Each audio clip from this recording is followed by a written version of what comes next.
Okay, so I'm going to start this video almost exactly the same way. It's almost like if you watch one of our videos, they're all exactly the same because I'm filming the same thing and telling you the same thing. But each one of them to us is fresh because it's a new customer and it's a new car. However, very similar things are on his list. He's only had this about 2 months and he had a couple of questions about a couple of funny noises it makes. So first off, these cars are noisy.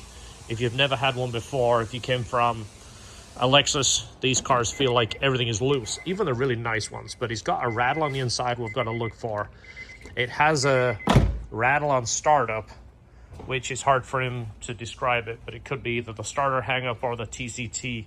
It hasn't done it since it was dropped off with us. It got dropped off early this morning when it was dark and cold outside, and it hasn't done it since. But we have a few things to do so we can start it, and I can't come up with an idea of what that is. But these are the things we're looking at: oil change, trans change, diff. It wants to do the UK mod. Really good modification, by the way. If you don't want the drone of an exhaust, you don't want to deal with anybody's aftermarket exhaust, this is something to look at. There's really no power in these exhausts until you get to the upper horsepower range, except there's a weight savings, but no real major change of an exhaust is needed. Check the brakes, check the belt, the rattle, which we're saying it could be starter or a TCT, and there's a passenger side rattle. And it's almost like a click, get back on the gas, another click. So it could be something loose in there. But at first glance, this car looks really nice. It's got that typical AP1 idle drop. I don't know if you noticed it when you drove in, George, but I shut it off before it got down. I wanted to get off. You're trying to keep it cool. You basically hit the gas and let off, and it idles down and almost shuts off. More pronounced with the AC, but it's just something that they do. Yeah, the white flywheel, the small displacement, it definitely having radical for a stock car. Yeah, that's one of the reasons Honda has obviously changed certain things on these cars to fix some of the complaints, which, like George mentioned, the lightweight flywheel, they went to a heavier flywheel.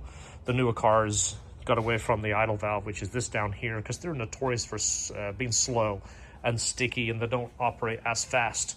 It's now all done with a throttle. So versus having this open and closing to compensate the AC and RPM drag, it comes from this. It's electric throttle, so it's much faster and it stays clean because it's used every single day. So let's get this up.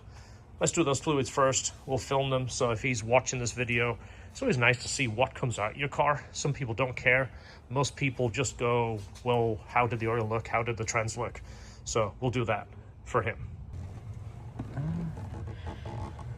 It's definitely not been clean, is it? It's not brand new, but it's not the worst one I've seen. That's what they look like, brand new. That is definitely more than 7,000 miles in it. Yeah. Not just the crustiness. Look how dark it is. Anyway, got these in stock. LHT store, lhtperformance.com. We'll show him that one. I'll take a picture of it and text it to him. A couple of things George just noticed. I mean, look at that telltale sign right there, aftermarket AC compressor. I don't know what would cause that. Also, that clamp has slipped down the hose. That little tab right there. Engine mounts look good.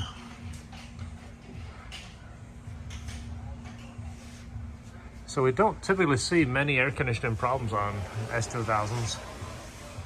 The shocks don't look like they're... Actually, yeah, that one looks like leaking a little bit right there. Actually, let's see if I'm positioned. Can you touch that? Does that look wet? Or is it just... I think it's just road grime, it's not wet. Okay. It just looked extra dark. Okay, Yeah, so it's not... Aftermarket axle. That's what the axle should look like. That might need diff mounts too. Yeah. That's all the fluid from that diff mount. Yeah.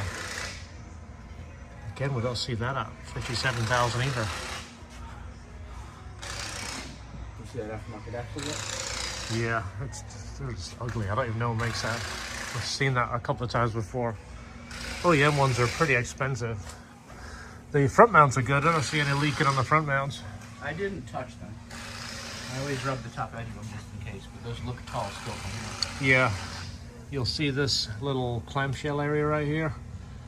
That gap in the top there. That is usually really decreased when the engine drops down. It kind of sinks down there. The engine drops about 1/2 inch. So those are to stop it pulling all the way out. I'm sure you've seen those before.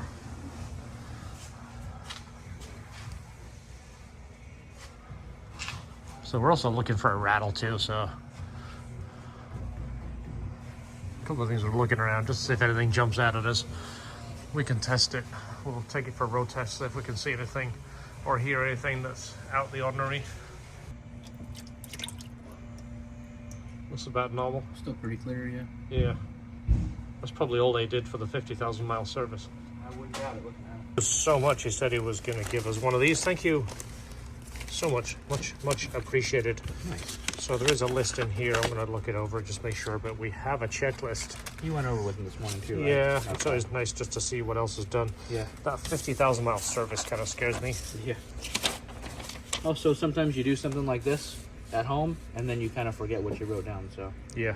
To check the brakes, it looks from that right there, there's not a lot of pad material. Kind of hard to see on these. Might just have to take that caliper off and look at it. He said he's experiencing some squeaking. So you see this metal right here that protrudes past the pad, and then there is one on the inside. This little tab that you see sticking up right there, there is a piece. So if you look in there, the distance between that and the rotor will tell you how much pad material is on there. And it doesn't look bad, but it doesn't look like there's a lot of pad material there. This is a filter that just came out of it. It definitely didn't come from a Honda dealership. So a Honda filter going back in.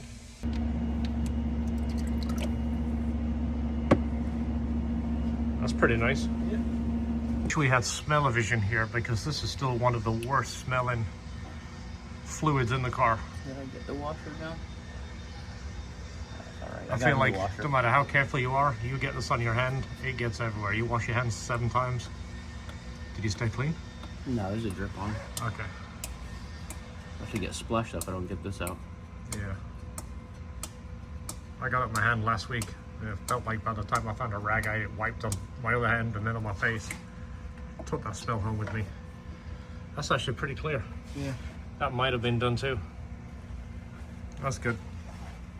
He did instruct us that when he bought the car, it came with a 50,000 mile service and the clutch master cylinder was almost empty.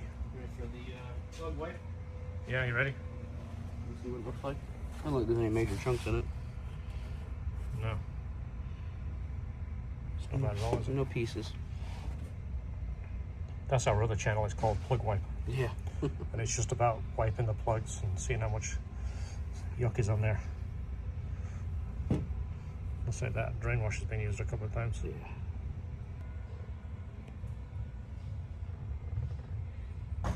All right, oils, trans, diff, UK mod is done, brake check. We're gonna say it's about 30%. Of course, cabin filter. Next thing is gonna be the rattle. We're gonna try it. It's been sitting for 6.5, 7 hours now. So like, comment below. Ready? Yep.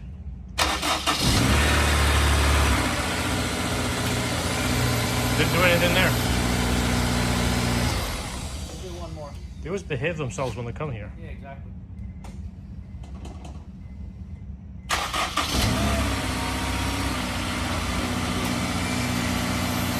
Based on 55,000 miles, it just depends on how many oil changes it's had. If it's been lazy on oil change, it could be the TCT. If it's been a lot of start-stop drive-throughs, whatnot, start-stop, it could be the starter. I don't know. All right, I'm gonna go get George to drive it and see if he can hear that rattle. So that rattle he's talking about, George, passenger side rear. Okay. It's like a click, and then you go the opposite way, a click. Oh, let's give it a couple of burps there. We've got the UK mod in full effect. It's got a little bit of a wobbly sound on cold start, but it's not loud. That's why they warm up, and you can hear a little bit more. All right, warmed up. Let's get some sound clips.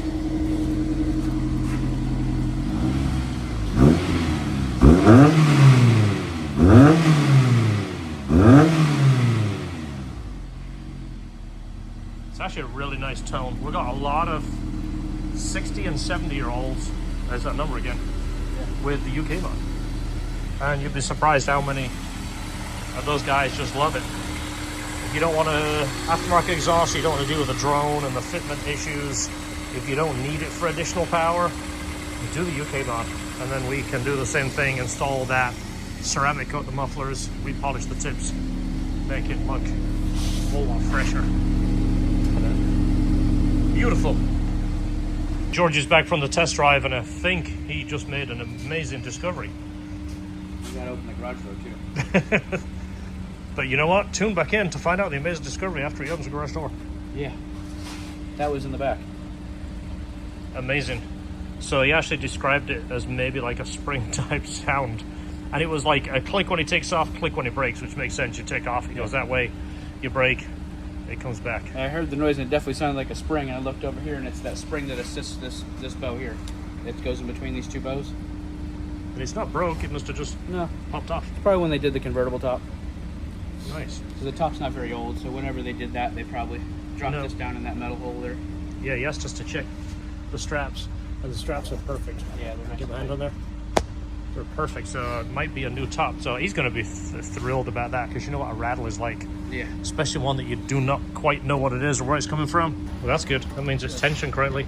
It's back in. This is the rough part of the job, George. Go out there and go drive this beautiful S2000. Yeah. This is why George don't need an S2000. Yeah, everyone asks, why don't you own one? Because I drive one every day. Drive every single type of S2000 you can imagine. Get it out of your system. All right. I think that's pretty much it, but we'll make the verdict when he comes back. So the last thing is just TCTO starter noise. I didn't really know how to do the little announcement here, but you guys watch the channel and you follow me and you follow George and you know what's going on. So I try and kind of keep the regulars clued in.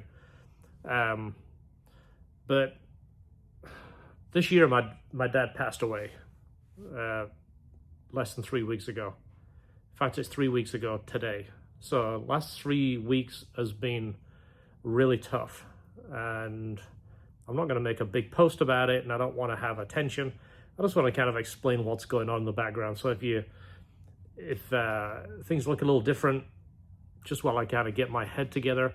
But on the good side of things, I'm still doing what I love. I love this, and my dad supported me to do this. Isn't many people in England that had a decent family life and said, you know what, I'm going to leave it all and I'm going to move to America and follow my dream. And he backed me to do that. And it was tough. A lot of people think LHT just appeared and it was all about, you know, everything was hunky-dory. It was really tough in the beginning. And I often look back and I'm thankful for what I've got. And I'm thankful for where I came. So I'll never forget that. And I appreciate you guys sticking around. I'll see you in the next video.